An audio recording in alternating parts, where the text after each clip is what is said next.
시간에는 인간은 만물의 척도인가에 대해서 생각해 보도록 하겠습니다.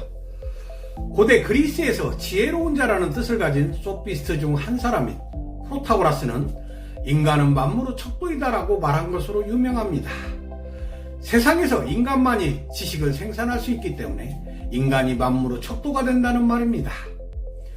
프로타고라스의 이 말은 우리가 사는 인간 세상에서 당연한 말인지도 모릅니다. 인간이 지배하는 인간 세상에서 인간이 척도가 아니면 누가 척도라고 말할 수 있겠습니까? 허나 끝을 알 수 없는 광대한 우주에서 우리가 만물의 척도라고 생각하는 것이 과연 올바른 사고일까 의심스럽습니다. 지극히 인간 중심적 사고라는 생각이 듭니다. 지구는 우주를 볼 때 아주 극미한 존재이고 그곳에 사는 인간은 원자와 같은 아주 작은 미물에 지나지 않습니다. 뿐만 아니라 간간히 보도되는 UFO 사건은 인간보다 똑똑한 외계인이 존재할 가능성이 있다는 것을 시사하고 있는 듯이 보입니다. 그래서 천체물리학의 대가 호킹스 박사는 신은 없고 외계인은 있다라고 강하게 말하고 있습니다. 이런 인간의 유한성을 일찍 깨달은 니체는 나는 많은 것을 알려고 하지 않는다. 지혜도 인식하는 데 한계가 있다고 말하고 있습니다. 니체의 이 말을 비춰볼 때 인간이 만물의 척도라는 생각은 인간의 오만함에서 나온 생각일 뿐 인간이 아는 지식은 완전한 것도 참 진리도 아니라는 것입니다. 장자 역시도 이 작은 지구에서조차 인간이 만물의 척도가 될 수 없음을 다음과 같이 말하고 있습니다. 사람은 짐승의 고기를 맛있게 먹고 사슴은 풀을 뜯고 지네는 뱀을 먹으며 까마귀는 쥐를 즐겨 먹지. 이 네 가운데 어느 것이 훌륭한 맛을 알고 있단 말인가? 원숭이는 암원숭이와 짝을 맺고 사슴은 노루와 짝을 맺으며 미꾸라지는 물고기와 함께 헤엄을 치고 다니지. 애희와 여희를 두고 모두가 미녀라고 말하지만 그 미녀들을 본 물고기가 물속에서 숨고 새는 놀라 날아오르고 사슴은 필사적으로 달아나지. 과연 이들 가운데 누가 세상의 아름다움을 안단 말인가?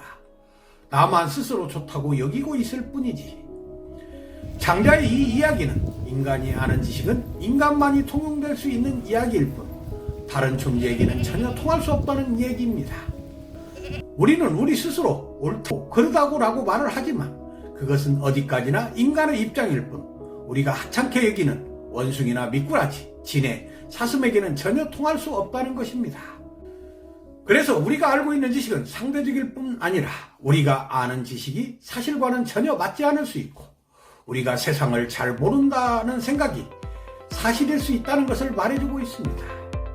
칸트가 순수이성 비판에서 경험론과 합리론을 종합하여 야심차게 경험을 바탕으로 이성을 통해 얻고자 한 보편 타당한 지식은 이 세상에 어디에도 존재하지 않는다는 것입니다. 경험도 다양하지만 칸트가 말하는 보편적 지식을 얻는 보편적 이성 능력도 인간에게 존재하지 않는다는 것입니다. 단지 사실을 놓고 다양하게 해석하는 다양한 시각의 이성만이 있을 뿐입니다. 한술 더 나아가 토마스 쿤은 사실을 탐구하는 과학적 지식조차 관습과 유행에 따른다고 말하고 있습니다. 그는 이것을 패러다임이라 말하면서 패러다임은 시대에 따라 변한다고 말하고 있습니다. 사실을 통해서 진리를 얻고자 하는 인간의 지식조차 인간의 주관에서 완전히 자유로울 수 없다는 이야기입니다. 그런데 우리는 어떻습니까? 우리는 자신도 모르는 사이 자기 자신을 포함한 인간이 아직도 만물의 척도일 뿐만 아니라 우리가 참다운 지식을 아는 것으로 착각하고 열변을 토하기 일쑤입니다.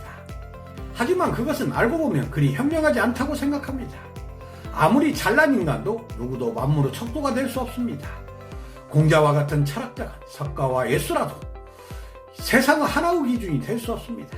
그들 역시 세상을 바라보는 하나의 시각을 보여주고 있을 뿐입니다. 세상은 변화무쌍하며 다양하여 하나의 원리로 설명하기 어렵습니다. 도덕이나 사랑만으로 세상을 해결할 수 없습니다. 세상은 경쟁 쌓이고 엄연히 힘이 존재하고 있습니다. 사는 모습이 다양한 만큼이나 세상을 보는 시각도 다양하다는 것이죠.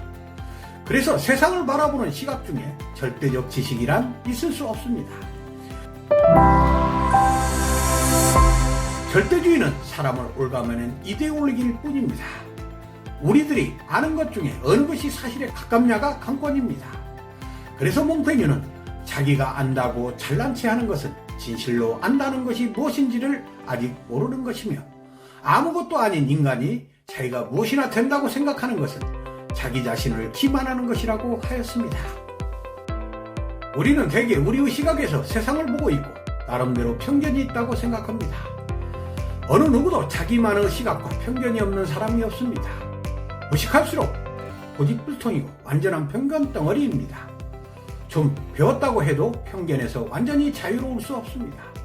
그래서 진정한 깨달음을 얻기 위해서는 장자처럼 오히려 자신의 입장만 고집할 것이 아니라 다른 사람, 그리고 더 나아가 다른 존재의 입장도 생각해야 합니다.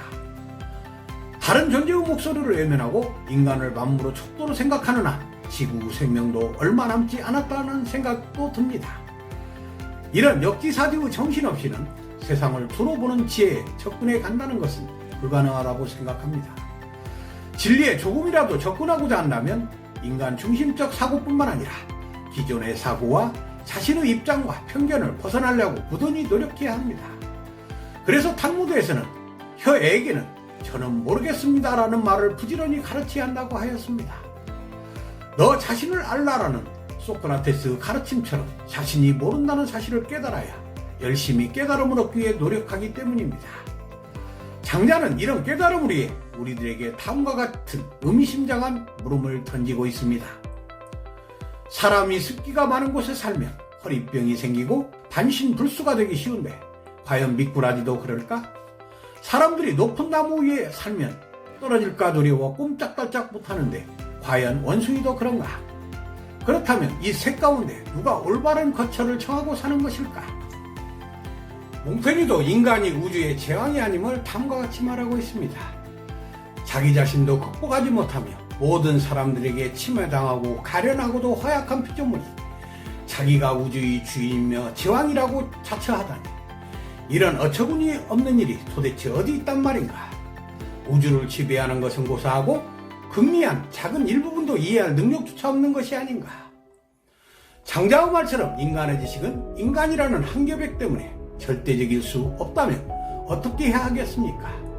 아우렐리우스는 진정 지혜를 얻고자 한다면 남의 말을 조심스럽게 듣는 습관을 들이고 될 수 있는 대로 그 사람의 영혼 속에 파고 들어가라고 하였습니다.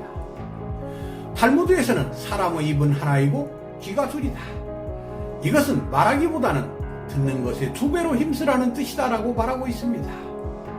항상 남뿐만 아니라 인간이 아닌 타자를 고려하여 생각해야 한다는 것이죠. 그러므로 진정한 지혜는 우리가 만물의 척도라는 인간의 오만함을 과감히 집어던지고 인간만의 옳고 그름에 얽매이지 않는 장자와 같은 자유로운 우주적 사고에 있다고 생각합니다. 감사합니다.